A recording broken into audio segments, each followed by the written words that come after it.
জীবনের সবকটা দিন সহজ হবে না। কিছু কিছু দিন এমনও আসবে যে দিনগুলোই বেঁচে থাকাটা খুব কঠিন বলে মনে হবে।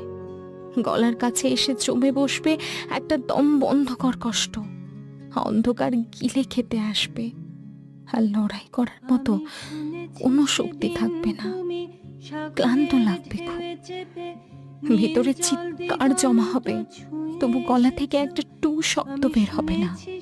বাইরে থেকে পরিপাটি করে সাজানো মানুষটার মনের ভেতরে চলতে থাকবে তুমুল ভাঙচুর। সবটা বলে হালকা হতে পারার মতো একটা মানুষ থাকবে না। জড়িয়ে ধরে মিলিয়ে যাবার মতো একটা বুক থাকবে না। পাশে বসে মাথা রাখার মতো একটা কাঁধ থাকবে না। বিছানায় শুয়ে চোখ বুঝলেই ঘুমিয়ে পড়ার মতো শান্তি থাকবে না।